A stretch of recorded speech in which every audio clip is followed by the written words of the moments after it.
para a gente falar do próximo assunto, que é bem legal da gente falar aqui também, que vão ser agora os frameworks e falar um pouquinho de gestão de dependência, né?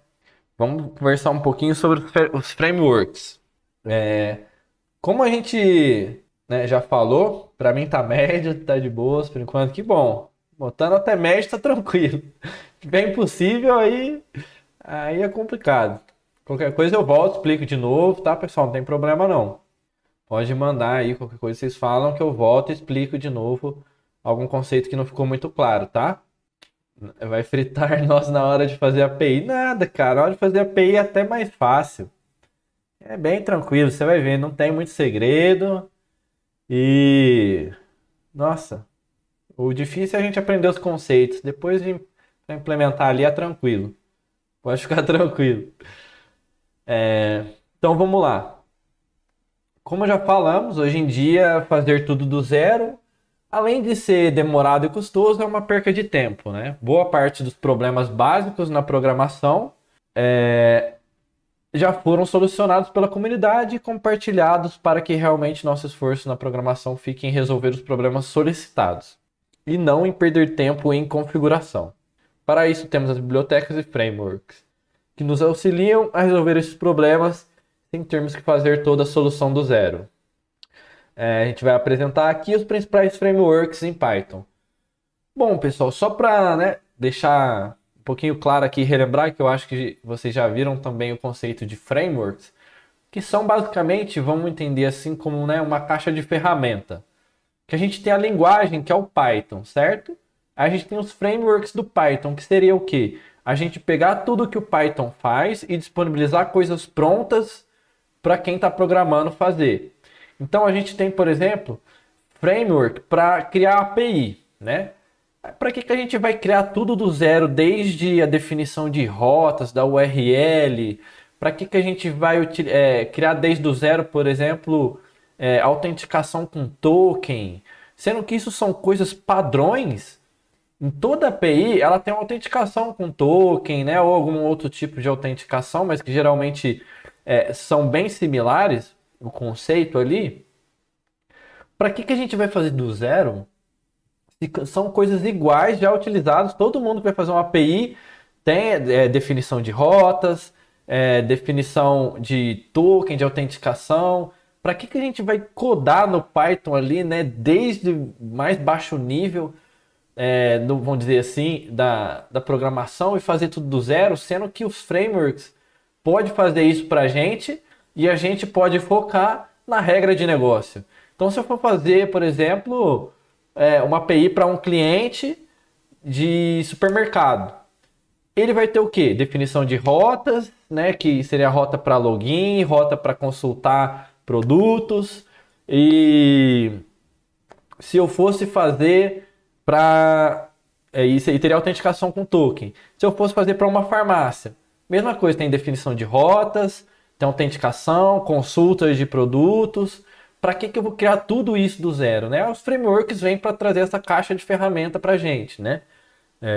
Para a gente pegar coisas prontas que vão facilitar o nosso desenvolvimento do nosso projeto e fazer a gente focar no que tem que focar, que é a regra de negócio específica ali, por exemplo, da API que eu vou fazer para o supermercado, da API que eu vou fazer para a farmácia, por exemplo, né?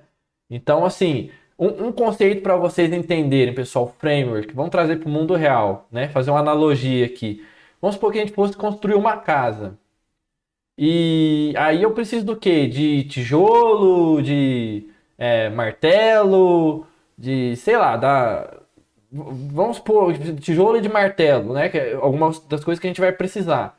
Se eu for construir uma casa hoje e chamar um pedreiro, por exemplo, ele vai ter que, antes de construir a casa, construir o tijolo e construir o martelo? Não, ele pega pronto, porque são coisas que ele já utiliza para fazer em toda a construção que ele já utiliza essas ferramentas, né? Então ele já pega pronto. Para eu construir uma casa, eu não preciso construir o martelo, o tijolo que eu vou utilizar na casa, eu não preciso construir. Eu pego pronto. A gente pode utilizar essa mesma analogia aqui nos projetos, né? Tem muitas coisas que já tem prontas que eu não preciso construir do zero. vai ser a mesma coisa, vai ser o mesmo conceito, e às vezes já vem até muito melhor, que já vem falhas que já a própria comunidade já soluciona ali e deixa dentro do framework, que às vezes você nem pensaria que teria essa falha, e o framework já está cuidando disso para você, né? Então acaba sendo mais seguro, né? Acaba sendo mais rápido, né? Menos custoso. Então, essas são as vantagens do framework, e isso que seria um framework, né? Essa analogia. E a biblioteca é a mesma coisa, pessoal. A biblioteca ela é algo mais específico, às vezes, de um framework ou da linguagem, que vai trazer algumas coisas prontas para a gente também, né? Bom, vamos lá então. Vamos começar agora a falar do framework mesmo. Citar alguns aqui para a gente passar um pouquinho por eles. O mais famoso do Python, que todo mundo acredita que conhece Python já ouviu falar, né? Que é o Django, que é assim, é o framework aí que já vem, acho que não sei se foi um dos primeiros frameworks do Python aí, mas ele é bem antigo e ele é muito utilizado. A maioria dos projetos acho que tem no mercado hoje utilizam o Django, né? Que é um framework para web, né? Um framework de desenvolvimento rápido para web, escrito em Python, que utiliza o padrão Model Template View, né? Então, assim, ele, pessoal, era para quando...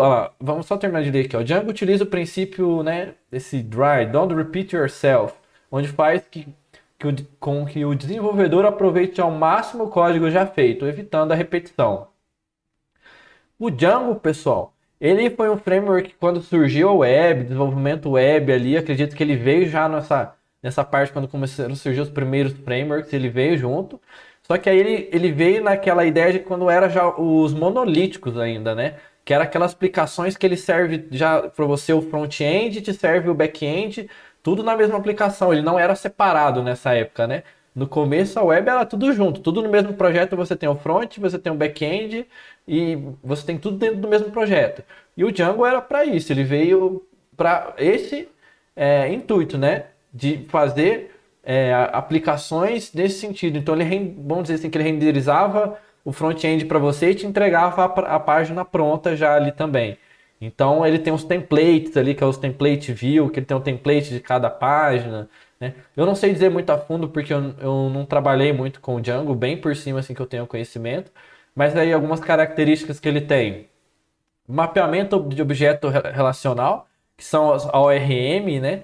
Que seria a gente manipular, utilizar conceitos de banco de dados, né? Que a gente tem os objetos de banco de dados através do ORM, que a gente faz as consultas, alterações e não cria as queries diretas, né? Interface administrativa da nossa página, ele gera formulários muito fáceis, URLs amigáveis, sistema de template, sistema de cache, né? Que é para você não precisar às vezes recarregar a página que às vezes você já carregou alguma vez. Internacionalização, que é você fazer a sua página em várias linguagens de português, inglês, espanhol, por exemplo. Então ele tem essas facilidades. É um framework que eu acho que de longe o mais conhecido hoje de Python, né? Mas assim, eu não gosto de utilizar ele hoje, eu prefiro utilizar outro que a gente vai falar aqui, que é o Flask. O principal objetivo do Flask é prover um modelo simples para desenvolvimento web, ao mesmo tempo que tem a flexibilidade no uso da linguagem Python. Não possui camadas de abstração de bancos de dados, validação de formulários ou mesmo qualquer outro componente. No entanto, bibliotecas de terceiros prevêem essas funcionalidades. Eu acho que é justamente por isso que eu prefiro utilizar ele, pessoal. Porque foi o primeiro que eu tive contato ali, né? O primeiro framework quando eu comecei a trabalhar com Python. Porém, eu depois pesquisei um pouco do Django, fui ver como é que funcionava. Eu achei o Flask ele muito mais simples, muito mais fácil de você começar um projeto, de entender o que está acontecendo ali dentro. Então, eu prefiro utilizar o Flask, né? Qual que é melhor? Depende. Depende. Né? Um é melhor em alguma coisa, o outro é melhor em outra. Tem pessoas aí que tem alguns estudos já que fizeram que parece que o Django ele tem um processamento às vezes um pouco mais rápido no back-end ali, mas é coisa assim que acho que em larga escala que faria alguma diferença, né? Em larga escala, assim, muito mesmo que eu digo. Então, acho que o Flask atende muito bem. Ele é bem estável também, então já existe há algum tempo. Eu trabalhei com ele, eu já fiz aplicações com ele, eu gosto muito, acho muito fácil. Então por isso que eu escolhi trazer ele pra gente fazer nossa API aqui, né? Ele tem uma documentação completa, assim, eu gosto bastante, né? Trabalhei bastante com ele, então, assim, eu acho bem fácil para quem está começando a iniciar com ele, né? Ele também tem, assim, um modelo meio que igual o do Django, de fazer também, de servir o front nele, né? Só que a gente não vai utilizar aqui. A gente vai utilizar o Flask só para fazer API, só para fazer o back-end. A gente não vai servir nada de front-end para ele, né? Porque a gente precisa servir o HTML, nada disso. O que a gente vai dispor da nossa API são os dados em JSON ali e depois o nosso front que vai consumir ele de alguma forma e tratar e gerar a nossa página, né? Porque aí as coisas são separadas hoje, né? Não é monolítico, mas a gente tem o nosso front-end, o nosso back-end, que o nosso back-end que tem a regra de negócio, que consulta com o banco de dados, que trata todas as informações e traz tudo prontinho, os dados para o front-end. O front-end pega os dados e monta, e o front-end que monta a página para a gente, né? E no caso de antigamente, que os monolíticos, ele traz a página pronta, ele só dispunha para a gente no navegador. Beleza, pessoal? É, o Matheus falou que é muita coisa fora o nosso dia a dia. Exatamente. Acho que quando chegar o projeto, a gente precisa correr mesmo para resolver algo real, vai ficar mais fácil. O Thiago falou aí que Django facilita para projetos complexos. Depende, né? Eu acho que algumas coisas ele pode facilitar, mas o Flask também ele é muito bom. Principalmente hoje que a gente gosta que é separado, né? Acho que se você fosse fazer um projeto hoje monolítico, né? Que vai fazer tanto o front quanto o back-end, talvez o Flask seja melhor. Perdão, o Django seja melhor. Mas eu prefiro utilizar o Flask para fazer a API porque ele é muito mais simples. Tem um outro, pessoal, que é um outro framework, que é o Fast API, né? Que é um framework novo. Eu não conhecia ele, né? Fazendo uma pesquisa essa semana aí para trazer algumas coisas a mais para vocês que eu me deparei com ele. Então, assim, eu não cheguei a trabalhar com ele, eu só achei na pesquisa que eu fiz, porque ele é bem recente e ele até, assim, parece ser muito bom pelo que eu pesquisei, né?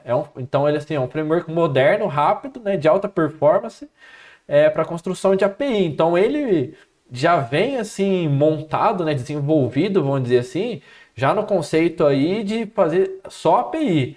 Não de fazer aplicação monolítico, nem nada. É de fazer API, então parece, né? A princípio do que eu vi, que ele vai ter uma performance muito mais rápida para API do que o Django, do que o Flask. E ele usa até ali os type hints padrões do Python, né? Que é um negócio até legal. Eu até poderia trazer para a gente aqui depois, pessoal, que a gente consegue type hint. Ah, mas que seria que o próprio nome já diz, né? Tipo, dicas de. Como é que eu posso falar?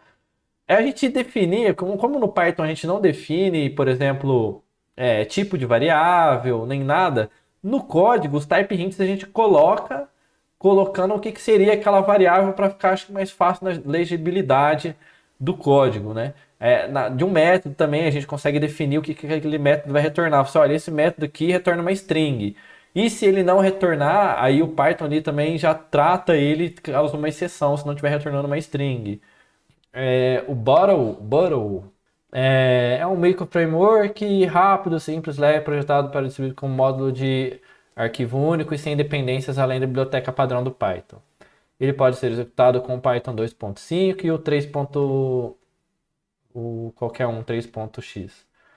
Originalmente foi desenvolvido para a criação de APIs web, incluindo funcionalidades prontas para roteamento para URLs limpas e dinâmicas, suporte para templates desse Mako, Jinja. Eu não conheço esses templates que ele citou aqui.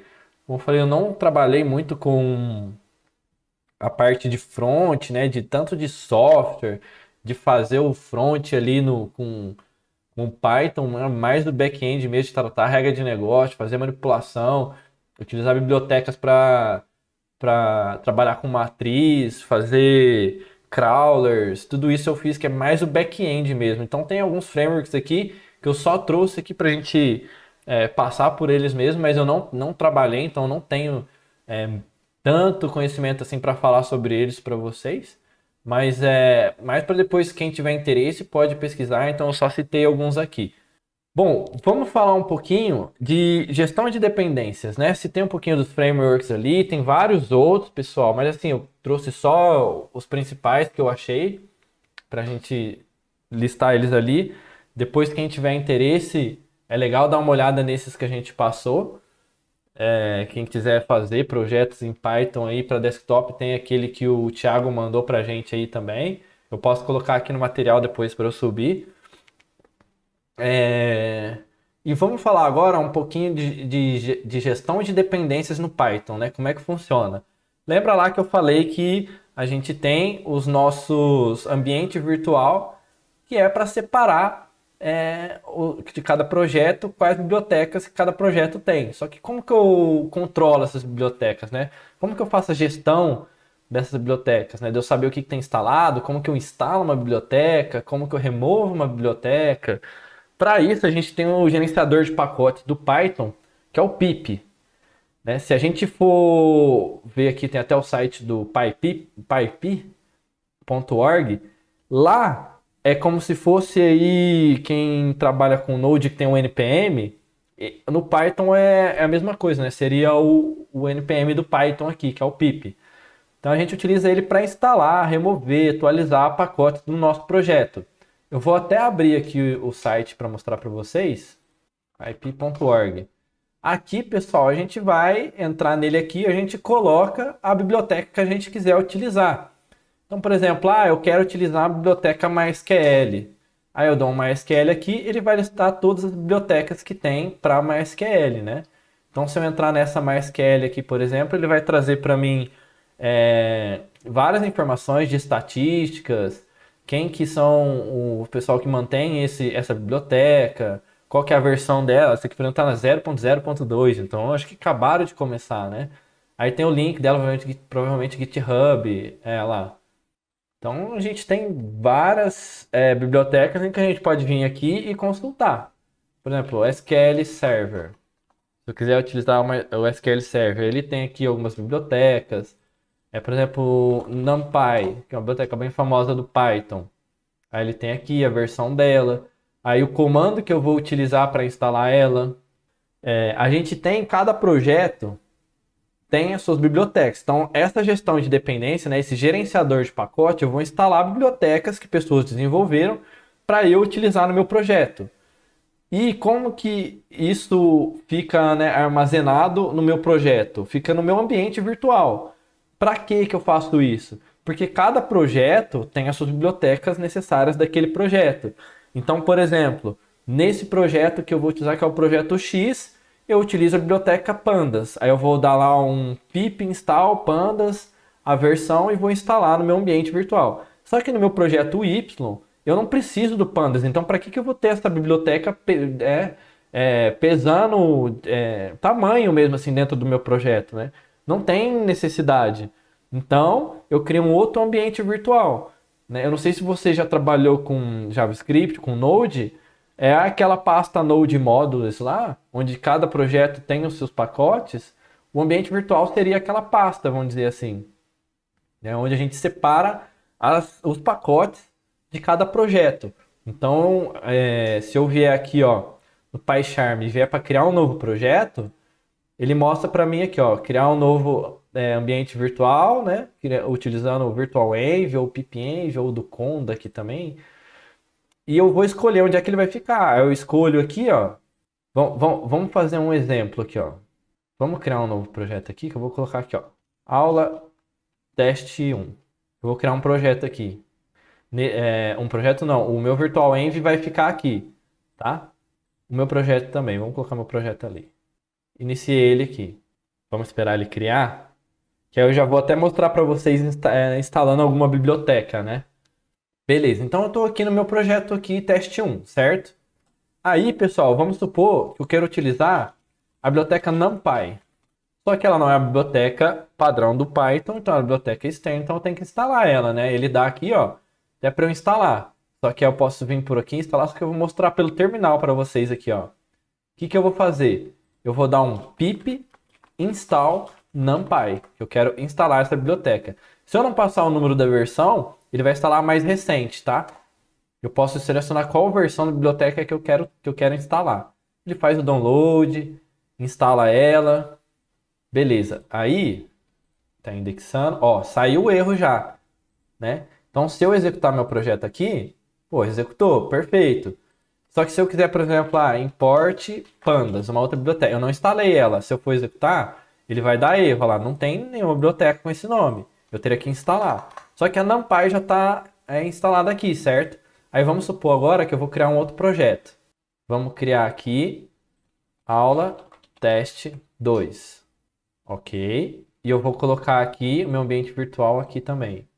Esperar ele criar. Aí o que eu vou fazer? Eu vou tentar importar o NumPy aqui. Vamos ver se ele vai dar certo. Vamos fazer o seguinte, ó. Import NumPy.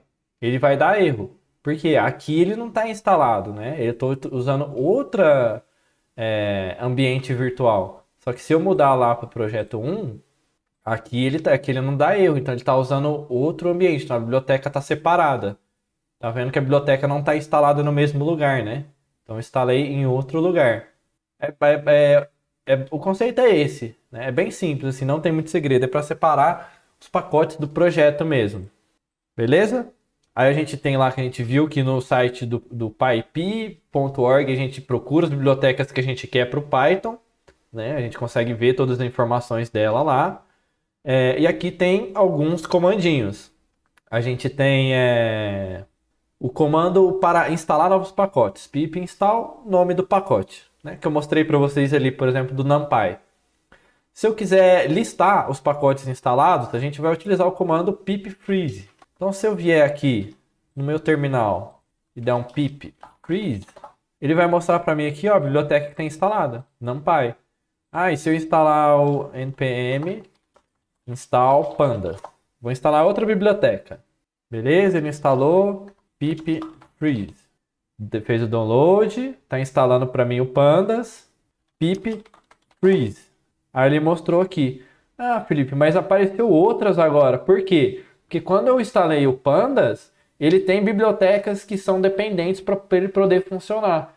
Aí ele instala essas bibliotecas que ele precisa. Então ele instalou aí junto Python Date Util, essa PyTZ aqui e essa Six. Então, ele sempre que eu instalo uma biblioteca, se ele tiver bibliotecas que ele depende para funcionar também, ele vai instalar essas que ele precisa, né? Então, ele instalou essas e essas outras. O que mais que a gente tem? Para exportar os pacotes instalados em um TXT, utilizamos o comando pipfreeze e o requirements.txt. Pessoal, esse requirements.txt é como se fosse lá o package.json do JavaScript, para quem conhece. É para a gente falar assim, beleza, eu tenho as bibliotecas que eu utilizo no meu projeto, mas se eu for passar esse projeto para um outro computador, alguém baixar do Git, como é que ele vai saber quais bibliotecas estão instaladas? Aí meio que por padrão, né, todo mundo que programa, né, em Python, a gente meio que tem por padrão deixar definido de salvar no arquivo txt chamado requirements.txt. Aí o que eu vou fazer? Eu vou dar o pip freeze, o símbolo de maior aí, né? E vou colocar requirements.txt. Aí, deixa eu ver se deu certo. Olha, até instalou o Node Modules aqui, que eu deu. Caramba. Lá, ele colocou o arquivo requirements.txt para mim com todas as bibliotecas que eu utilizei no meu projeto. Tá vendo? O NumPy, o Pandas. Aí, né, eu não vou, por exemplo, subir para o meu repositório, no meu repositório, todas as bibliotecas que eu estou utilizando. Eu não vou subir a biblioteca junto com o meu projeto do NumPy, do Pandas, senão ficar muito pesado.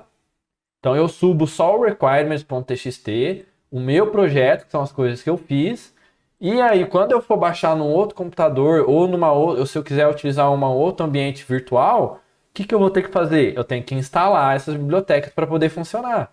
Senão ele não vai funcionar, né? Aí, o que eu vou ter que fazer?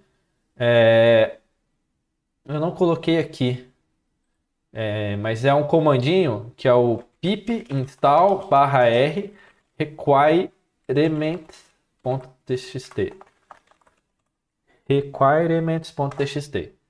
O que ele vai fazer, pessoal? Olha lá, ele já disse que já tudo satisfeito, né? Que, ou seja, já está instalado. Então, se eu subir meu projeto pro Git, aí outra pessoa foi e baixou ele, as bibliotecas vão vir junto? Não, né? Porque não é convencional instalar todas as bibliotecas, porque hoje, como a gente falou, a gente pega muita coisa pronta, a gente utiliza muitas bibliotecas. Então vai ficar muito pesado. Ainda mais que a gente baixa uma biblioteca, ela baixa outras três, igual aqui que baixou, que são dependências dela.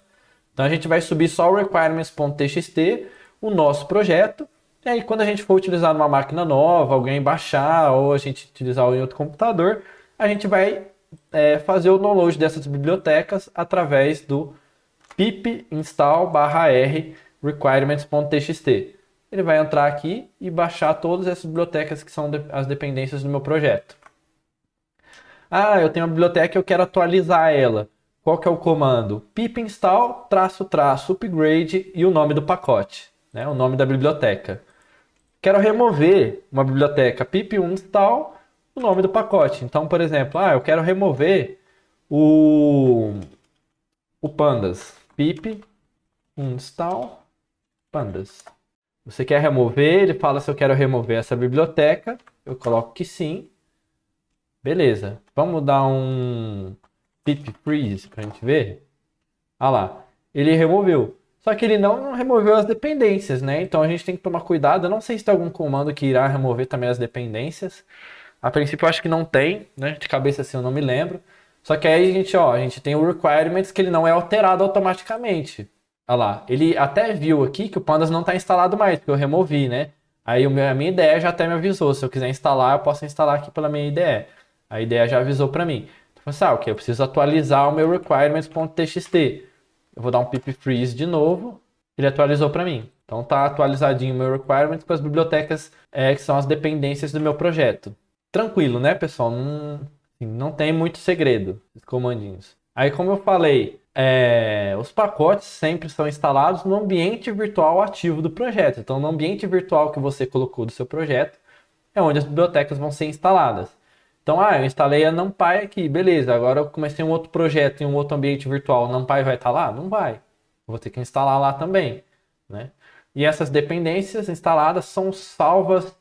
Eu acho que eu até acabei assim, a palavra certa não seria salvas, né? Porque a dependência ela não é salva no arquivo.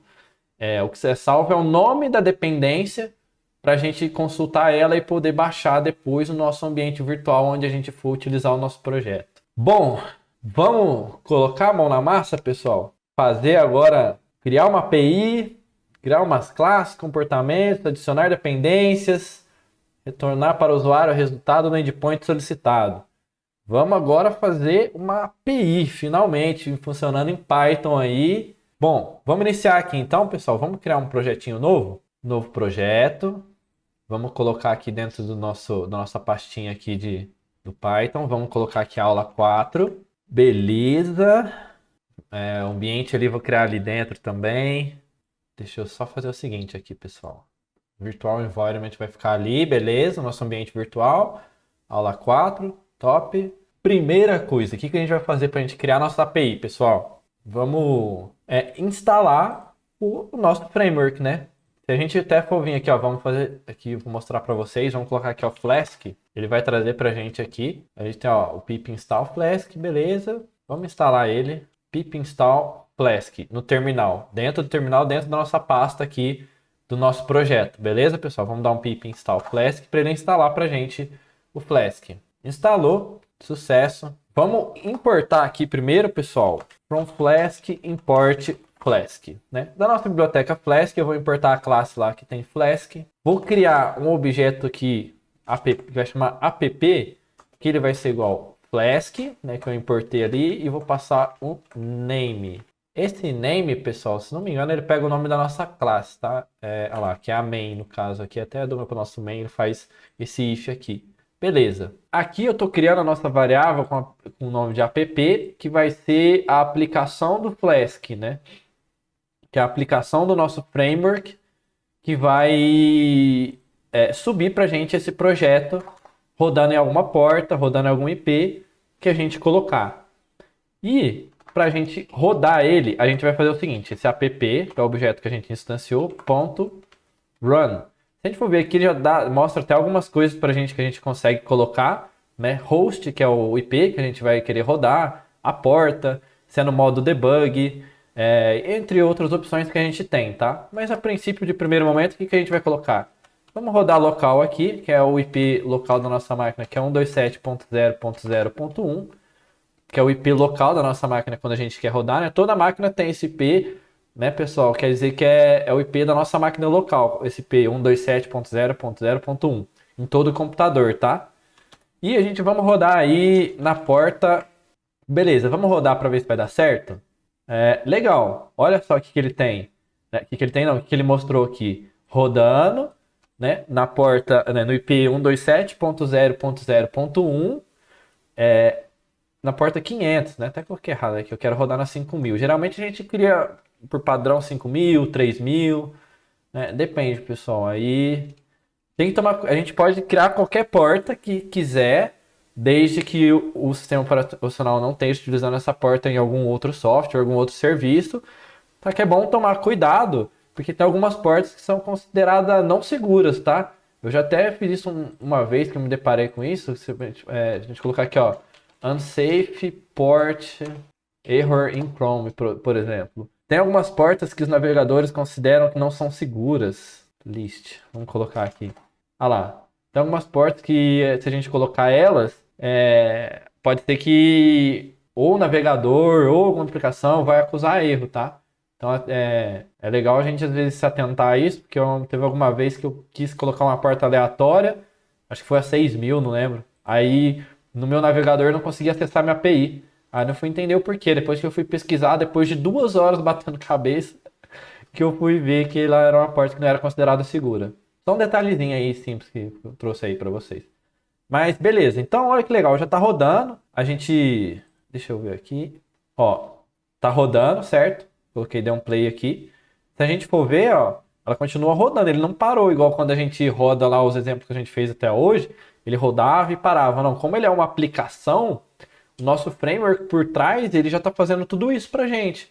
Ele já tá deixando nossa aplicação rodando sem parar ali nesse IP e nessa porta. O que eu precisei fazer? Aqui em 1, 2, 3, 4 linhas, eu subi uma aplicação. O que ela faz? Nada, por enquanto. A gente não definiu nada. Mas aí a gente já tem uma aplicação rodando. No nosso computador, a nossa porta, nesse momento, 5000 está sendo utilizada. Certo? Beleza. Então, vamos fazer aqui agora um exemplozinho simples, para a gente começar a entender um pouquinho de como é que vai funcionar.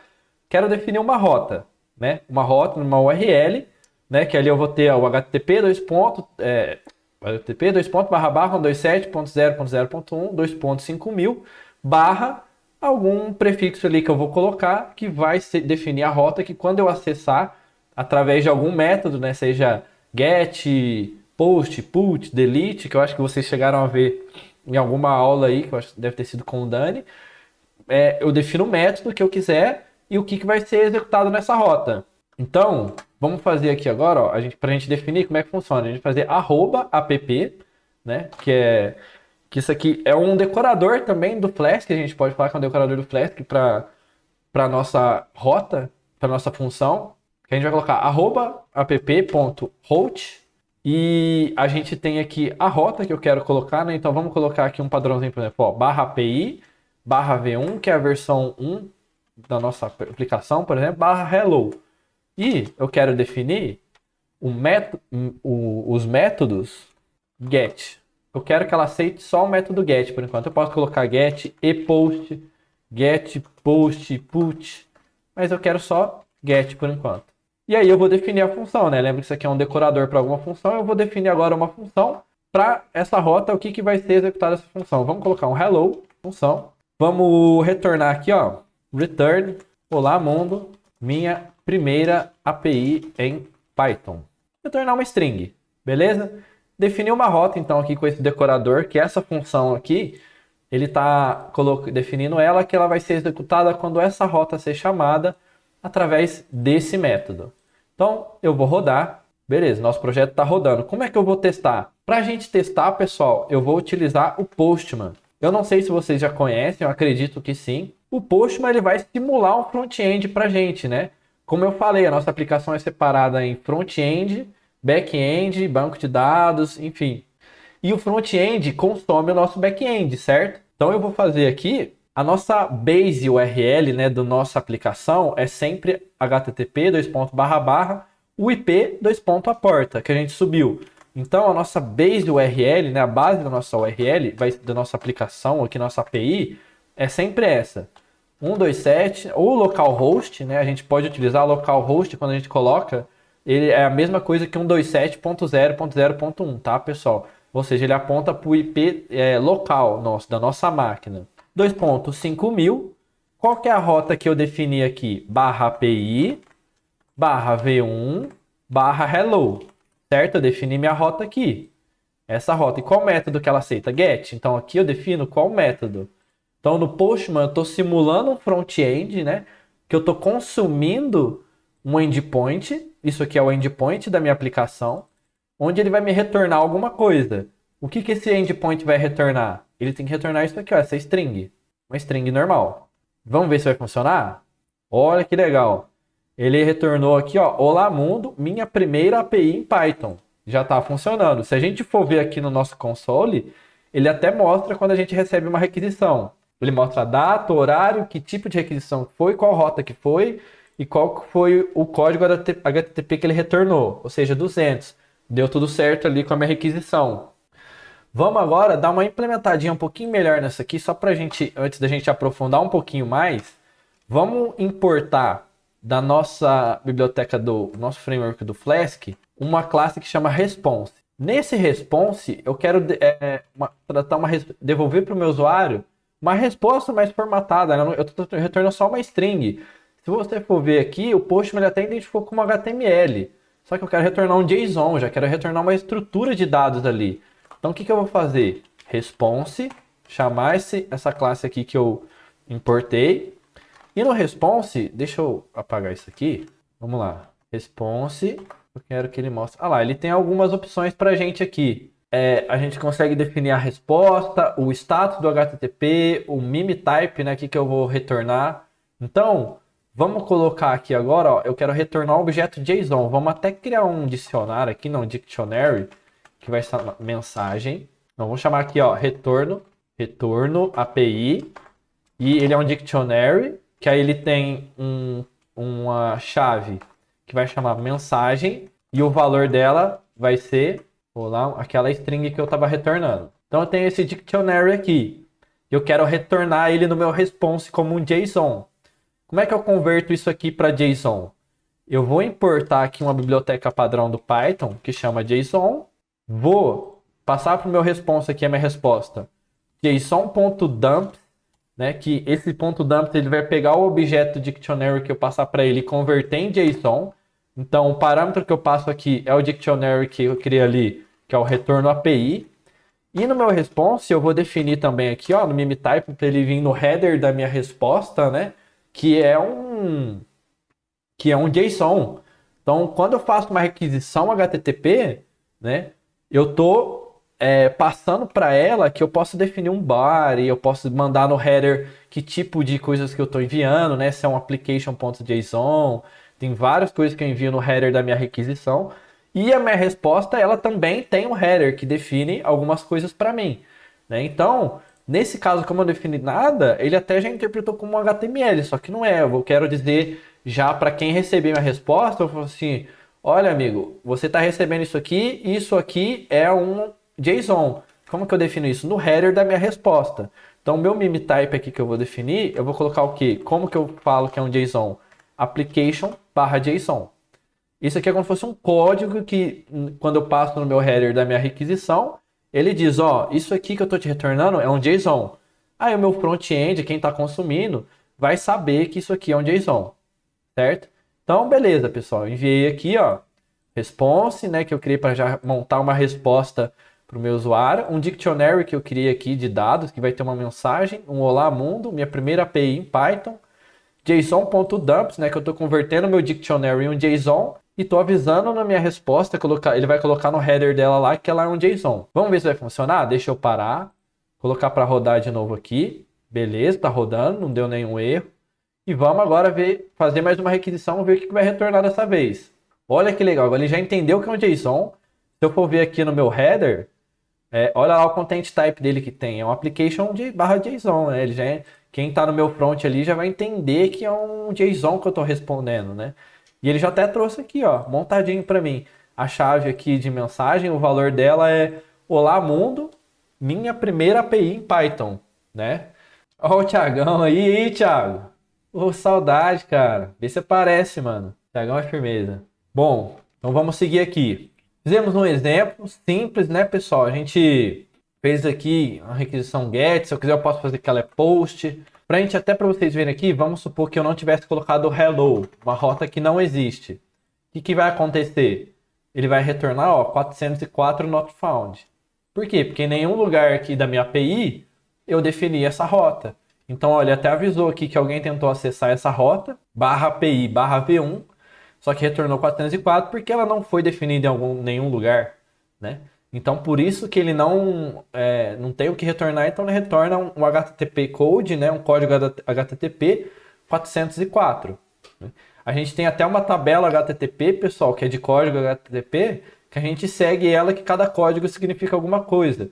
Se a gente colocar aqui no Google, por exemplo, HTTP code, código de status de respostas HTTP.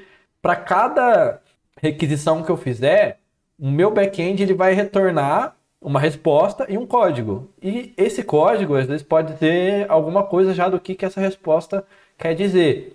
Então, sempre que é 200, significa que a requisição foi bem sucedida, né? Deu certo o que eu quis fazer. Se for uma rota, por exemplo, que eu estou criando um usuário, eu vou retornar um 201, ó, deu certo que você criou. Aí, para isso, tem várias outras coisas. Isso aqui, é obrigado a retornar isso aqui? Não.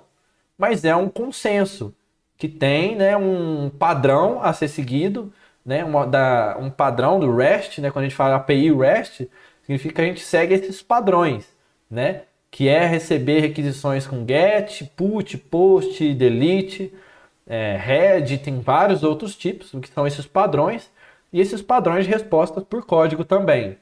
A gente tem de erros também aqui, né? Geralmente os 400 são que deram erro. Então, por exemplo, se eu retornar um HTTP code 400, significa que o servidor, né, a API, não entendeu o que o cara mandou. Ele mandou, por exemplo, algum parâmetro errado, alguma coisa errada. 401, unauthorized, significa, por exemplo, que ele está tentando acessar uma rota em que ele está passando o token errado e ele não está autorizado a acessar, né? 404, olha lá, ó, not found. O servidor não pode encontrar o recurso que você solicitou. Então, se eu tenho barra API barra V1, não criei essa rota, então retorne 404, porque minha API não tem essa rota aqui. Então, por padrão, o framework já retorna esse 404 aí. Beleza? Bom, vamos começar aqui a dar uma implementada na nossa API. Vamos começar a deixar ela um pouquinho mais bonita agora, separar as coisas certinho, né? Que eu fiz aqui bem por cima, no mesmo arquivo, main, aqui eu criei as rotas, criei tudo. Vamos começar a separar as coisas aqui agora. Vamos fazer o seguinte, vamos criar já aqui, ó, um pacote onde vai ser o nosso model. Lembra aqui que era model, pessoal? Que no model a gente cria, né, os modelos das nossas entidades. Então vamos supor que a gente vai criar aqui a nossa entidade que é usuário. Vamos criar uma classe, usuário, vamos criar o construtor dela.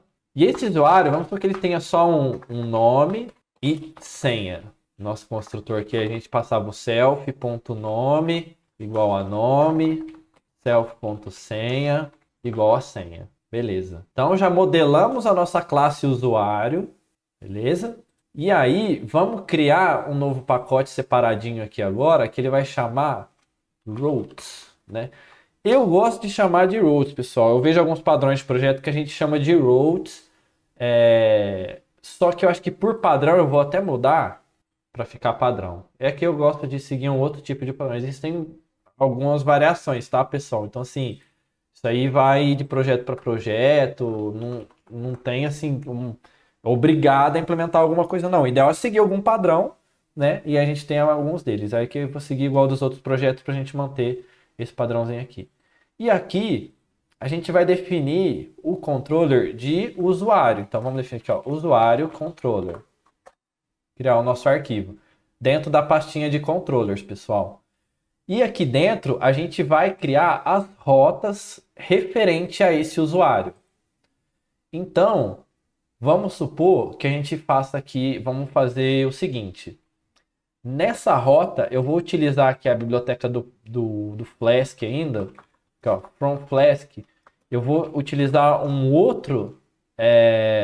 outra classe, ela chama Blueprint, que é para eu, dentro de outra classe, conseguir definir a rota e não dentro do main aqui, para eu fazer aqui dentro do main, tá? Então, dentro dessa classe do meu controller, eu vou criar as rotas referente ao usuário. E vou utilizar esse blueprint, então eu vou fazer assim, ó, usuário, controller. Aí eu vou criar o blueprint, eu vou passar o nome que eu vou criar para ele, então usuário controller mesmo. E underline. Aí o que eu vou fazer? O decorator de usuário controller, que ele tá pegando dessa classe blueprint aqui, que ele tem um decorator dela, ponto route, que é a mesma coisa que eu faço para definir a rota com app aqui, só que usando esse outro decorador para eu especificar tudo que é dessa classe aqui agora. Então, eu defini com esse nome, que é o controller do usuário, e eu vou definir a rota aqui. Então, vamos colocar usuário login, por exemplo. E aí, vou criar a classe, o método login. E aqui, vamos colocar aqui, ó, vamos criar um response, um dictionary, e vamos colocar só por enquanto assim, ó, mensagem realizando o login. Por enquanto eu não vou realizar o login, só vou colocar isso por enquanto, tá? Depois a gente vai implementando um pouquinho mais. E eu já vou retornar um response. Deixa eu importar o response aqui também, que é do framework do Python, né, do pacote, que era o response, para montar a nossa resposta. Passando no primeiro parâmetro, o que eu vou retornar como resposta? Eu vou passar para JSON, né, JSON.dumps, o dictionary que eu criei de response, e mimitype aqui, application/JSON. Precisa importar o JSON para ele não dar o erro ali, import JSON. Como eu dou import JSON? Porque é diferente de from Flask, né? Porque o import JSON já é do Python, já é essa biblioteca. Beleza, então converti para JSON, é a resposta que eu vou ter. No meu cabeçalho eu quero que ele diga que é uma aplicação JSON. Então, pessoal, eu defini o meu controller aqui, as rotas que vão ter nele, né? Por exemplo, eu tenho barra login post, né? Perdão, vou colocar post aqui. Aí, pessoal, beleza. Criei aqui, tô tendo um retorno assim por enquanto, bem simples, bem tranquilo aqui. Não coloquei muita coisa por ainda não. Vamos implementando aos poucos, tá? Por enquanto eu vou só retornar uma resposta aqui de realizando o login, pra gente ver se vai dar tudo certo. Só que antes, né, por enquanto eu criei só essa classe de controller, só que eu preciso na minha main avisar que esse controller aqui vai ser implementado na minha aplicação. Como que eu faço isso, né? Eu vou apagar isso aqui por enquanto, que a gente não vai utilizar mais aqui. Como que eu vou fazer isso? Eu vou fazer no meu app aqui, na minha aplicação, um register blueprint. Lembra que eu utilizei o blueprint lá para definir as rotas dentro de uma outra classe? Eu vou registrar essas classes que eu criei lá aqui. Como? A classe que eu coloquei lá, que era usuário, underline, controller. Esse usuário, underline, controller. Eu vou ter que importar ele aqui, ó. Ele já importou para mim. Lá dos controllers.usuário controller. E eu quero utilizar um prefixo, pessoal, para ele. Então, o que eu vou sempre colocar? API barra V1 barra usuário. Tudo que tiver aqui dentro, esse login, ele vai ter um prefixo, então, de API barra usuário, API barra V1 barra usuário. Então, tudo que eu criar aqui de rota, vai então sempre ter esse prefixo. Vai ser o quê? HTTP, minha base URL ali, né, da minha aplicação, que é http // 127.0.0.1 2.500 barra API barra V1 barra usuário e barra login. Aí eu estou acessando esse cara aqui. E se eu quiser criar uma outra, barra usuário controller.route, vamos colocar aqui, ó, barra consultar. Vai ser consultar. Aí a gente, methods, vamos colocar aqui, ó, get, def consultar usuário. Aí a gente coloca aqui um response, mensagem, consultando usuário. Aí a gente tem um return, response, json.dumps, response. Deixa eu colocar em resposta. Eu tenho mania de colocar tudo em inglês, aí para não Tá no padrão. Response. Beleza. Aí eu preciso colocar aqui o type application barra JSON. Beleza. Response. Beleza. Aí eu até defini uma outra rota aqui também, pessoal. Então, tudo que está aqui dentro desse controller, eu defini aqui, né? Eu coloquei ele aqui. E já coloquei um prefixo para ele também. Então, tudo que tiver lá dentro vai ter um prefixo na minha URL de API v1 usuário. Então, isso aqui, o login, ele vai ter sempre aquele prefixo. O consultar vai ter sempre aquele prefixo que eu defini aqui. Tá? Beleza? Tranquilo? Vamos rodar aqui para ver o que vai acontecer? Deixa eu parar minha aplicação. Vamos rodar de novo.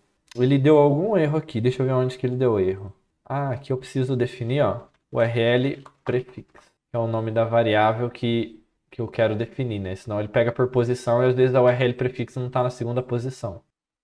Ah, tá. Aqui, ó. O erro que deu na verdade, ó, URL must start with a leading slash. Ele está falando que a URL minha aqui, ela sempre precisa começar com barra. Então eu esqueci de colocar a barra aqui. A mesma coisa aqui, tá, pessoal? Aqui precisa começar com barra, aqui precisa começar com barra. Sempre quando eu defino a minha URL ali, ela sempre tem que começar com barra. Top, olha. Já começou, já está rodando e consertou o erro. Sempre que eu defino a URL, sempre precisa começar com barra aqui na minha rota, né? Então, definindo a rota, precisava começar com a barra. Esse era o problema que estava dando. Beleza. Vamos testar, né? O que eu defini aqui de rota? O login e defini essa consultar aqui. Vamos fazer o login aqui para ver? Barra API, barra V1, barra usuário, né? Que eu tinha definido aqui o prefixo, barra usuário, e dentro dele eu tenho login, barra login. Só que ele é post, certo? Se eu colocar get, ele não vai achar. Não achou. Método not allowed. É mentira, né, pessoal? Que ele retornou um outro erro. A rota existe? Existe. Porém, ela só aceita post. Ela não aceita get. Então não é 404. Aí você vê que já é um outro código que retorna. Vamos ver com post. Beleza, realizando o login. Por enquanto, bem simples. A gente conseguiu separar agora ali já, ó, por controllers, o model que a gente vai utilizar daqui a pouco. Beleza, né, pessoal? Então, deu certo aqui, ó, realizando o login. Eu queria fazer só a outra. Vamos copiar isso aqui para ficar fácil, ó. Barra consultar. Consultando o usuário. Aquela outra que eu criei aqui também deu certo. Método get, tranquilo, né, pessoal? Não tem segredo. Agora vamos começar a deixar um pouquinho mais complexo, né? Um passinho de cada vez aqui a gente vai melhorando. O que a gente vai fazer agora? A gente modelou uma classe usuário, né? Vamos pegar aqui no nosso método login. Primeiro, eu quero pegar os parâmetros que eu vou receber dessa aplicação aqui. Deixa eu só ver aqui de cabeça, eu não me lembro. Vamos colocar aqui, ó, Python Flask get parameters post. Vamos entrar nesse primeiro aqui, ver se ele vai trazer. Boa, legal. O que a gente tem aqui, né? Você vê que eu não lembro as coisas de cabeça, pessoal. Eu não me preocupo em decorar código, tá? Me preocupo em decorar conceito. Eu sei que uma coisa faz, eu sei que eu preciso fazer, que é pegar os parâmetros por post. Então eu vou consultar aqui, consultei em 1 minuto, nem 1 minuto eu já vi como é que eu faço, né? Então, se eu me preocupei em decorar código, não. Perdi o que aqui? Alguns segundos só para eu ver exatamente a sintaxe. Então, não decorei o código, decorei o conceito do que faz, né? Então, aqui, ó, a gente precisa importar do Flask o request. Vamos importar aqui, ó, request. E vamos fazer o seguinte. Eu quero pegar aqui, ó, parâmetros igual o request.getJSON. E eu quero printar, vamos printar aqui esses parâmetros no console, tá? E só postar realizando o login aqui mesmo. Só para a gente ver se a gente vai receber um parâmetro aqui, tá? Eu quero agora começar a receber um parâmetro do meu front-end. Então aqui eu vou criar um body, vou vir aqui, ó, no Postman, né? Vim aqui na requisição que eu estou fazendo do login. Aí tem as opçõezinhas aqui, ó, parâmetros. Esses parâmetros ele vai enviar na URL minha. Então, quando é enviado na URL, geralmente a gente envia na URL quando a requisição é get. Quando a requisição é post, a gente pode enviar um body, ou seja, um corpo na requisição, onde eu posso enviar um JSON, os meus parâmetros no formato JSON. Então eu vou clicar aqui em Raw, né? Clicar em Body, Raw, e eu vou selecionar aqui, ó, que eu vou enviar um JSON, porque ele já vai montar no meu header, que é application/JSON, tá? Se a gente for até ver aqui, ó, ele vai montar na hora que ele enviar, mas beleza. Vamos colocar aqui o nosso JSON. O que eu vou enviar? Vou enviar o seguinte, um campo chamado usuário, Felipe, e vou enviar um outro que é senha, uma senha aleatória aqui, ó. Beleza? Só vou ver se ele vai printar pra gente isso que eu enviei. Então esses parâmetros, vamos ver se vai dar certo para eu receber esses parâmetros. Deixa eu parar, rodar de novo, eu não lembro se eu rodei aqui, e vamos enviar. Beleza, ele retornou para mim o realizando o login, mas deixa eu ver no meu console. Olha que legal. Ele trouxe para mim, ó, usuário, né, Felipe e senha, uma senha aleatória que eu coloquei ali. Então eu já estou conseguindo pegar na minha API o que o meu front-end está mandando de dados para mim. Legal, né, pessoal? Então eu já consigo, assim, pegar essas informações e tratar elas, fazer alguma coisa, né? Então o que a gente pode fazer aqui? Vamos fazer bem simples mesmo, tá? A gente pode até... Vamos fazer um teste aqui, ó. If parâmetros ponto usuário igual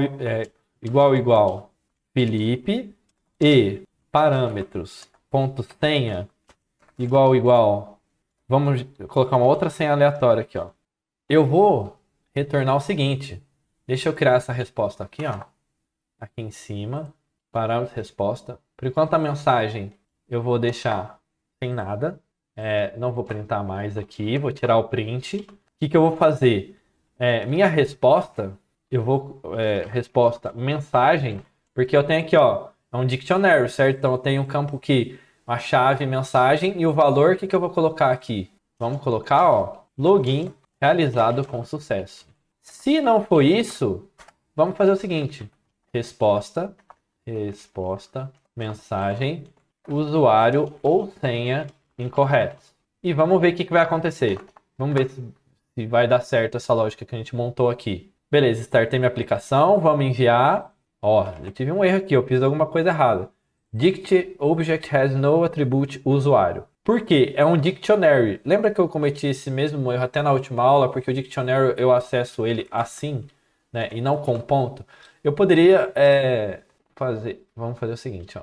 Beleza, vamos rodar e vamos ver agora. Beleza, usuário ou senha incorretos, porque eu estou com uma outra senha aqui, o usuário é Felipe, porém a senha é diferente dessa que eu coloquei aqui.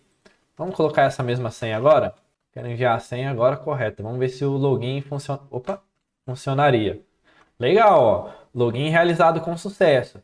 Só que agora, pode ver que quando a gente envia errado, ele ainda está trazendo para a gente aqui, ó, 200. Não seria o ideal, né? Vamos começar a tratar isso aqui também, ó. Resposta, a gente tem a mensagem e vamos colocar aqui, ó, um status code, underline code, igual, vamos deixar por padrão 200, tá? Se der certo, beleza, ele vai manter 200. Eu posso passar aqui na hora que eu monto minha resposta, eu tenho um outro parâmetro que ele chama status code da minha resposta. Então, status code igual, vamos colocar aqui, ó, status code, vou colocar uma vírgula. Então, ele vai retornar 200, porém, se o usuário ser incorretos, eu quero retornar um outro. Qual? Vamos ver aqui. HTTP, status. Vamos ver o que seria ideal aqui, ó. Talvez, ó, acho que o 401, erro padrão específico unauthorized. Semanticamente, essa resposta significa unauthorized, ou seja, o cliente deve ser autenticado para obter a resposta solicitada. Podemos colocar aqui um 401 aqui, certo? Acho que fica o ideal aqui para um login correto. Às vezes posso estar um pouco equivocado, mas acredito que seja o ideal. 401, beleza. Montei aqui agora, então ele vai colocar o status code para 401. Vamos ver se vai dar certo. Deu erro. Ele deu erro falando que não existe o status code. Não é status code que chama? Deixa eu verificar que às vezes eu estou errando o nome do parâmetro. Deixa eu abrir ele aqui. Ele ver se ele me mostra. Acho que não. Perfeito. Olha lá, ó. Ele já até, o post me mostra para mim aqui qual que foi o código retornado, né? Então ele retornou 401, não autorizado. E retornou aqui, ó, usuário ou senha incorretos. Poxa, é legal, né? Já começamos a montar uma lógicazinha aqui, mesmo que simples, mas montamos uma lógica de fazer um login, por exemplo, e retornar se o login foi correto ou incorreto. Tá? Retornando status code, retornando dizendo que é uma aplicação JSON, né? Legal. Vamos fazer o seguinte agora, ó. Vamos agora realmente começar a implementar o nosso model aqui para ver se está tudo certo. Vamos fazer o seguinte, ó. Que eu vou fazer aqui. No nosso usuário controller, eu vou instanciar. Lembra que a gente criou o nosso model usuário? Ele tem nome e senha. Vamos instanciar ele aqui. Usuário igual. Instanciar um novo usuário. Deixa eu importar ele aqui. E vou passar como parâmetro usuário, que é o que ele vai estar me enviando, e senha, certo? E vamos também, deixa eu pensar aqui, uma coisa legal que a gente poderia colocar aqui, usuário, senha, e vamos supor que ele teria um tipo, vamos colocar um tipo para ele aqui, só para ter algo a mais, eu quero mostrar para vocês, self.tipo igual a tipo, e vamos só colocar aqui, que ele é um usuário do tipo comum. Vamos criar enum aqui, ó. Vamos criar um pacote enum novo Python file. Lembra que a gente criava o enum? Vamos criar aqui o tipo de usuário. Aí vamos criar uma classe de tipo usuário. A gente vai herdar lá aqueles enums ou enum? Deixa eu ver se é enum. Aí aparece tio. Import enum, beleza. Aí a gente tem aqui, ó, vamos colocar aqui comum, usuário underline comum, ele teria esse valor. E a gente tem admin, usuário admin, beleza? Tá, aí vamos colocar aqui que ele é tipo usuário ponto comum, beleza. Deixa eu ver aqui que eu preciso importar a classe, perfeito. Importou? Importou.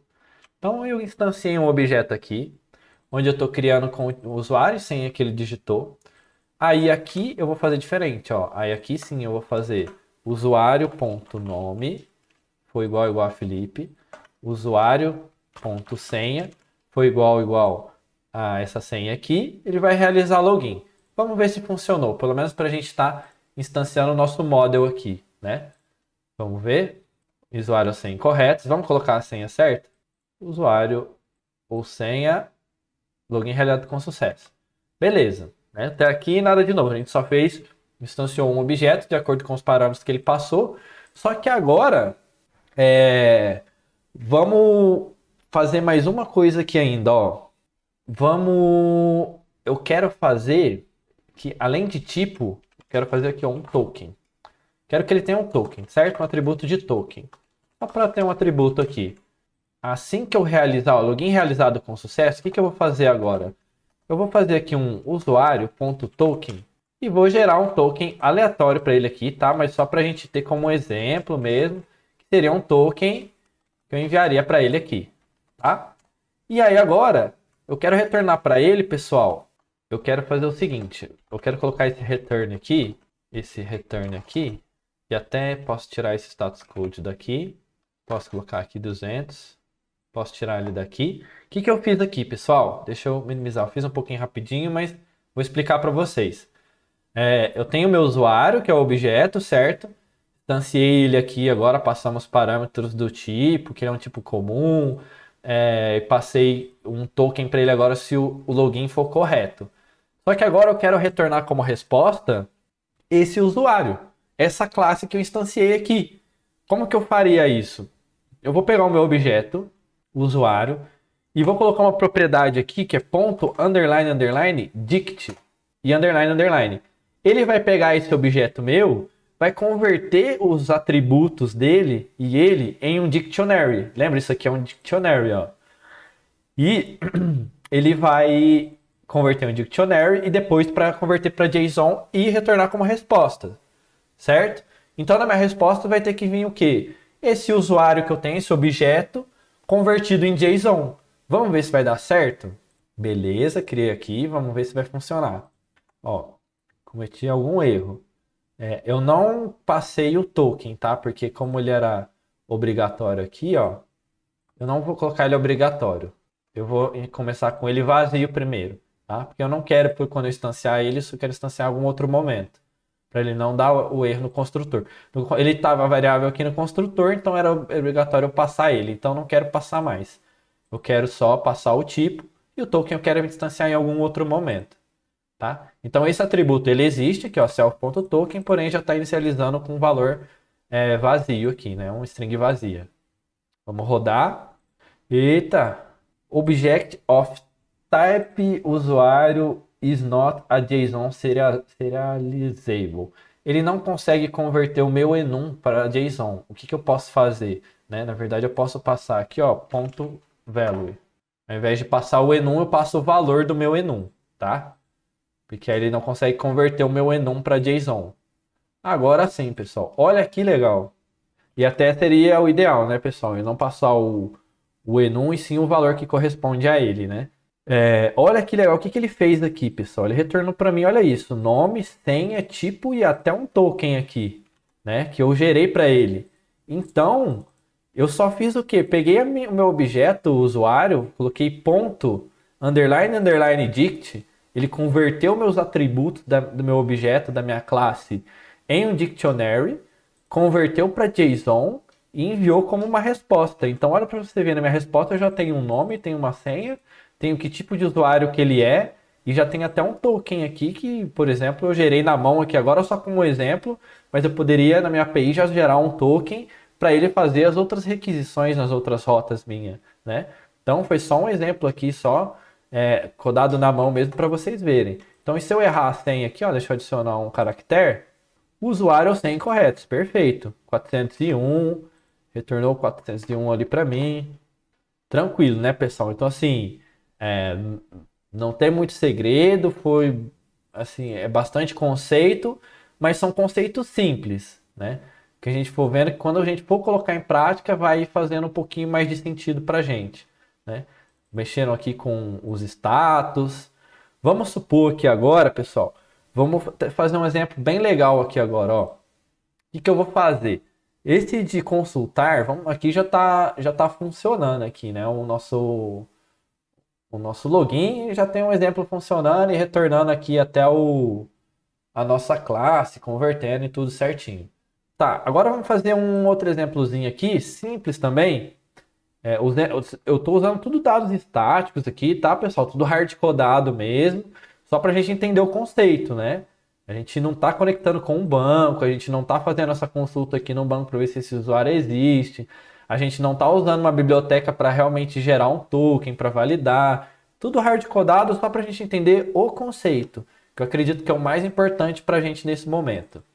Agora, o que que a gente vai fazer? Vamos criar um novo pacotezinho aqui, ó, que vai chamar service. E nele a gente vai ter Python file que vai chamar usuário service. Beleza? Então o que que é? Lembra que a gente falou, pessoal, que a gente falou assim, vamos separar tudo certinho por classe, por responsabilidade, né? Vamos fazer um service aqui agora, que é class usuário service def init. Por enquanto não vamos passar nenhum parâmetro como do construtor. E vamos ter um método aqui, consultar usuário. Eu vou receber o que? Um usuário. Vou criar um serviço para consultar o usuário, tá, pessoal? Eu vou criar aqui uma lista, ó, lista de usuário. Eu vou criar só para a gente, como se a gente estivesse consultando num banco e retornaria essa lista aqui. Na verdade, não retornaria essa lista, né? A gente faria um select para ver se existe o usuário. Eu vou usar uma lista como exemplo. E vou instanciar aqui, ó, usuário. Deixa eu importar o meu model de usuário, né? Então eu tenho uma lista aqui, ó. Que eu tenho que passar o nome, então. Vamos colocar aqui, ó. Felipe. Eu tinha que passar o que mais? A senha. E eu tinha que passar o tipo. Que é tipo usuário.comum.value. Opa, value. Eu tenho que importar. Vamos importar meu tipo usuário. Beleza. Criei um aqui. Vamos criar outro. Vamos criar aqui, ó. Daniel, com a senha. Vamos colocar aqui. Vou colocar uma senha muito doida. Vamos colocar aqui, ó. Douglas. Vamos colocar aqui. Rafael. Vamos colocar aqui que, por exemplo, esse aqui ele é de mim. Tá? Beleza, pessoal. Então, consultar o usuário, eu estou recebendo um usuário, né? O que que eu vou fazer? Vamos fazer aqui, ó. For usuário em lista de usuário. Não, mentira. Não, pode ser esse mesmo. Eu vou fazer aqui, ó. Opa, if usuário ponto nome. Opa, preciso colocar aqui, ó, usuário lista. Para um nome diferente do meu parâmetro aqui, tá? Se usuário.nome. Vamos supor, pessoal, que isso aqui são chaves, tá? Então vamos supor que seria sempre único o nome e essa senha aqui, tá? Para fazer sentido a nossa lógica. For igual a usuário lista ponto nome foi igual nosso usuário ponto nome e usuário lista ponto senha foi igual a usuário.senha, eu vou retornar o meu usuário lista. Beleza? Se ele passar por esse for e não encontrar, eu vou retornar nulo. Então eu estou consultando o usuário. Se encontrar, ele vai. Deixa eu pensar aqui se fica legal assim. Não, não vai ficar legal. Vamos colocar aqui, ó, nome usuário. E só vamos retornar aqui, ó, nome usuário. Eu quero só consultar primeiro por nome, tá, pessoal? Return, usuário, lista, beleza. Então, eu quero só consultar por nome. Eu tinha pensado em outra coisa, mas vamos fazer assim. Lista usuário, a gente tem usuário, Felipe, Daniel, tal, usuário lista. Se a gente está percorrendo para a gente encontrar usuário.nome, nome usuário. Return, usuário, lista. Então, se ele encontrar, ele vai retornar usuário, senão ele vai encontrar nulo. Beleza, esse é o nosso service, isso que ele está fazendo para a gente consultar o usuário. No nosso controller, a gente vai receber como parâmetro aqui o nome usuário é igual. Vamos colocar. Lembra quando eu pesquisei aqui? Como é que eu pego? Request args.get nome usuário. Beleza, então eu vou receber como parâmetro nome usuário, salvar na variável nome usuário. E aí o que eu vou fazer? Vou instanciar até aqui fora o nosso usuário service igual o usuário service. Deixa eu importar. E aí, no meu usuário service, pessoal, eu vou fazer o consulta usuário passando o nome do usuário. Se ele encontrar, ele vai retornar um nome, então, resposta consulta. Se ele encontrar, eu vou retornar o meu objeto, resposta consulta, ponto, underline, underline, dict, status 200. Se ele não encontrar, o que eu vou fazer? Eu vou retornar aqui uma mensagem, vamos colocar aqui, ó, resposta, mensagem, usuário não encontrado. E vou devolver como resposta, usuário não encontrado, e vou passar como status 404, né, que é o padrão do HTTP Code que a gente definiu para usuário não encontrado. Beleza, vamos ver se vai funcionar? Beleza, ele rodou aqui. A gente tem aqui, ó, o consultar. Agora eu vou passar como get o parâmetro na URL, que é nome usuário, que é o parâmetro que eu estou esperando. Nome usuário. E vamos colocar aqui, Felipe. Vamos ver o que vai acontecer. Olha que legal, ele já encontrou lá o usuário e retornou para mim. Se eu digitar algum Felipe, vamos digitar usuário não encontrado, 404. Beleza. Bom, eu fiz bastante coisa aqui, pessoal. Vamos entender o que eu fiz, que eu acho que é mais importante agora, né? Acabou que fica até um pouco maçante, mas é que eu quis aí demonstrar os conceitos para vocês de separar aí, né, algumas patterns que a gente colocou como serviço, como os controllers, como os models. Aí ficou bastante conteúdo, mas vamos dar uma revisada aqui, que eu acho que é o mais importante agora da gente entender tudo o que aconteceu. Deixa até eu minimizar aqui. Vamos lá, vamos por partes, pessoal. O que eu fiz aqui? O JSON não está utilizando mais, deixa eu tirar, nem o response. Bom, primeira coisa, a gente criou a nossa aplicação Flask, né? Que aqui a gente importou da nossa biblioteca e a gente instanciou ela aqui, a gente registrou algumas rotas através do blueprint que são lá na classe usuário controller. A gente definiu um prefixo que vai ser sempre API /v1 /usuário. Eu poderia criar outras, né? Por exemplo, produtos. Poderia ter o produto controller, o prefixo dele seria /API /v1 /produto. E tudo que tivesse lá dentro, tudo que tiver lá dentro, vai ter esse prefixo e depois o que eu criar lá mais de rota. Tendo sempre como a minha base URL, né? O meu IP, http, dois pontos, meu IP, dois pontos, a minha porta, barra, o meu prefixo e barra tudo. Então, o meu endpoint inteiro, ele é minha base URL, o meu prefixo e o outro endpoint que eu defini. Bom, beleza, registramos a URL, falamos que ela vai fazer agora. A gente quis separar as responsabilidades de cada um. Então vamos ver esse usuário controller, que é a primeira coisa que a gente falou que é definir rota, o nosso controller, o que a gente fez dentro dele. Vamos abrir um controller, que a gente criou o nosso pacote de controller, que é o usuário controller. Aí a gente definiu aqui duas rotas. A primeira é de login. Realizamos um login passando parâmetros, né, já do nosso front-end, que é o Postman, está simulando o front-end consumindo na nossa API através do método post a URL que eu defini, barra login, mais tudo que tem aquilo, que é a minha base URL, que é http 2.27.0.0.1, né? Dois pontos, a minha porta, o meu prefixo e aqui depois vem o login. Então, ou seja, aqui ó, http dois pontos barra barra localhost dois pontos 5000 que é a porta barra API barra v1 barra usuário barra login, certo? Então, tudo que tiver aqui dentro vai ter todos esses prefixos. E a gente recebeu como parâmetro, instanciamos um objeto através dos parâmetros que a gente recebeu. Com isso, a gente criou o objeto, definimos até um token para ele, como um exemplozinho simples aqui que a gente viu já de definir token, de mandar isso para o nosso usuário. E respondemos para ele através de transformar uma classe em um JSON como resposta para o nosso usuário. Então a gente utilizou a propriedade dict da classe, isso aqui já é do Python mesmo, né? Então toda a classe ela já vai ter esse dict, todo objeto da classe, né? Então depois que a gente converteu para dictionary, ele pegou esse dictionary e converteu em JSON. Então todas as chaves e valores que tem no dictionary, ele pegou e converteu em JSON.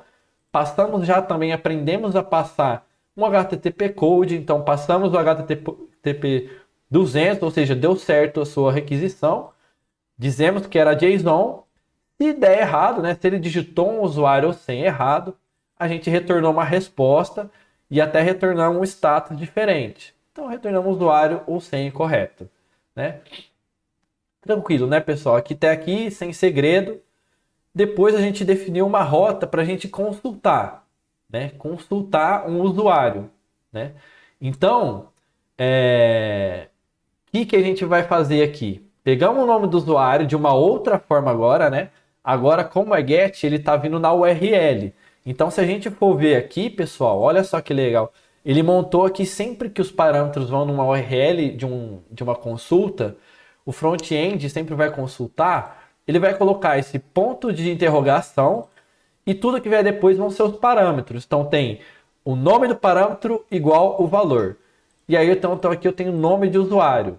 Então, eu poderia colocar também um outro parâmetro, por exemplo, tipo usuário, admin, sei lá, para eu tratar isso. Então, eu tenho dois parâmetros. Ele monta na URL. Então, isso aqui vai ser enviado para minha API essa requisição. Ah, Felipe, por que você fez o login com post e não fez com get? Sendo que você está consultando algo, né? Justamente por isso, como o get envia os parâmetros na URL, não fica nada seguro enviar usuário e senha tão exposto assim, trafegando na rede, no meu usuário, na minha URL. Então você já pensou se eu faço esse login aqui com o método get, enviando usuário e senha na minha URL? Se alguém estiver sniffando a minha rede, ele consegue às vezes só pegar essa requisição e já consegue saber a senha, usuário e senha do cara que é usuário do meu sistema, né? Então isso não é nada seguro, por isso que a gente utiliza post, porque aí a requisição, os dados vão no body, encapsulado no body da requisição e não exposto na URL, são formas diferentes, tá? Eu não sei se todo mundo viu a aula em que o que é get, o que é post, o que é put, são os métodos de requisição que a gente faz, né? Que são os padrões HTTP. Então, API REST, né, que são alguns padrões que a gente segue, ele tem esses padrões que são de requisição, que são requisição GET, put, delete e post. O que cada um faz? Get geralmente são para consultas, para você consultar alguma coisa no seu endpoint. O post é geralmente quando você quer inserir alguma coisa, né? Então, se você quer inserir, criar um usuário, você envia através do post. Se você quiser fazer um put, geralmente é para você alterar informações, né? Tem o patch também, que geralmente é utilizado para alterar, às vezes mais de um, mas aí, pessoal, depende. O delete, que a gente for ver aqui, ó, tem vários. O delete a gente utiliza para deletar alguma coisa. Se a gente for deletar um produto, por exemplo, aí a gente acessa um endpoint com delete. E tem vários outros aqui, mas os mais usados são esses. Get, post, put, patch, delete, tá? São as convenções que a gente tem em API REST. Então, beleza, entendemos esses conceitos, recebemos aqui como parâmetro get, que recebe dessa forma, recebemos como post, que a gente consegue receber dessa forma todos os parâmetros, né, de uma vez só aqui, e montamos toda a requisição. E a gente até fez aqui um exemplo de um service, né? Ao invés de eu fazer toda a regra de negócio de consultar o usuário, que é isso aqui dentro do controller, não faz sentido. O controller é o quê? Ele é definido para... A responsabilidade dele é cuidar da definição da rota. Então ele cuida da rota e faz a regra de negócio da rota e não da regra de negócio da consulta de usuário, né? Então ele só vê aqui, ó, o que é a responsabilidade da rota. Ele cuidar do que vai chamar os serviços que são necessários e dar a resposta. Então ele chamou o serviço que consulta um usuário, passou o parâmetro e aí sim ele validou e definiu qual a resposta que ele vai dar. Não é responsabilidade do controller consultar um usuário, ir lá no banco e ver se ele existe. Não é. Para isso a gente criou um service, para ficar bem separado. Entendeu? Para ficar responsabilidades diferentes dentro do nosso projeto. Então conseguimos ver até um exemplo disso aqui, da gente separar. Criamos um enum ali também, né? Para a gente fazer um exemplozinho, botar em prática que a gente viu na outra aula. E criamos como respostas aqui o json.dumps, da mesma forma que a gente fez. Então, o objeto que ele me retornar na minha consulta, eu já vou transformar em um dict, em um JSON e retornar na minha consulta, né? A gente viu isso. Foi isso que a gente viu aqui, né? Botamos em prática bastante coisa, criamos um model aqui também, que a gente já modelou a nossa classe, utilizamos ela em vários outros lugares, no controller, né? E a aula de hoje foi bem puxada, bastante conceito, bastante prática também, né? Muito conhecimento assim que a gente teve durante essas semanas, que foram um puxando o outro, né? Mas acaba que acumula mesmo e às vezes fica um pouco pesado. Mas, pessoal, é isso mesmo. Programação, tecnologia é isso, né? A gente tem que estar aí sempre atento porque está mudando direto. Então, o mais importante é, como eu falei, entender os conceitos, né? Como eu mesmo falei ali, né, para vocês verem ali que eu tive que consultar como é que eu buscava os parâmetros que eu não lembrava de cabeça. Por quê? Eu não me preocupo em decorar a sintaxe aqui, né? Como é que eu vou ter que decorar que é request.args.get que eu tenho que pegar no Python? Até porque eu trabalho com outras linguagens, então eu não me preocupo em decorar a sintaxe, e sim o conceito, né? Eu sei que eu recebo por get de um jeito, por post de outro, então eu tenho esse conceito. Em alguns segundos pesquisei no Google, relembrei de forma rápida e já implementei no código. Então, não precisem se atentar, assim, nossa, eu tenho que decorar tudo que está sendo digitado, toda essa sintaxe, eu tenho que decorar. Não, pessoal, se atentem em decorar o conceito. Decorar não, né? Entender o conceito. Entende o conceito, a sintaxe você implementa na hora ali, não precisa focar em decorar que é request.args, não precisa decorar que é def que para definir função. Isso aí, pessoal, é coisa que você olha, você entende, entendeu o conceito que é. Se você for para outra linguagem, você vai ver que tem semelhanças, ver como é que faz em outra linguagem. O mais importante é o conceito estar bem fixo para você. Se o conceito está fixo para você e você entendeu o que é polimorfismo, o que é herança, o que é função, você entendeu esses conceitos, você consegue navegar entre as linguagens com uma facilidade muito maior, né? Você não fica naquela pressão de ter que decorar tudo, porque isso acaba ficando pesado, é muita coisa, né? Então, não foquem em decorar a sintaxe, né? É o meu conselho, tá, pessoal? Se quiser decorar, é de cada um. Esse é eu, Felipe, que prefiro não decorar. Cada um é cada um. Eu prefiro, mas o conceito, esse sim, eu acredito que é o mais importante, né? A sintaxe você decora se você quiser, se você achar necessário.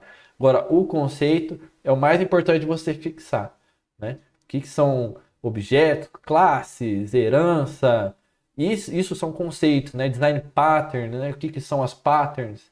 Isso são conceitos que em qualquer linguagem a gente implementa. Certo, pessoal? Eu vou subir no Git, assim que eu encerrar aqui, eu vou subir no Git para vocês isso aqui. Se vocês tiverem dúvida, pode mandar no grupo, pode entrar em contato comigo, com o Rafa, com o Douglas, com o Dani. Fica à vontade, a gente está à disposição. Aproveitem, pessoal. Aproveitem esses momentos das aulas que vocês já estão aqui, tirem dúvidas. Extraia o máximo de conhecimento para vocês agilizar o conhecimento aí, o processo de aprendizado de vocês, né? Aproveite esse momento, pessoal. Eu, quando eu estava na faculdade, eu ia para a aula, falei assim, meu, já que eu estou aqui, eu vou aproveitar e sugar o máximo de conhecimento que puder. Se eu não entendia, eu perguntava e não é vergonha nenhuma, tá? Então, pessoal, uma boa noite para vocês aí. Hoje era isso que eu tinha para passar. Eu sei que é bastante coisa, mas não desanima não. É assim mesmo, pau na máquina aí. Vamos que vamos. Beleza? Um bom descanso para vocês, pessoal. Boa noite aí. E semana que vem a gente tá de volta aí com o projeto. Beleza? Pessoal, um abraço e até semana que vem. Valeu!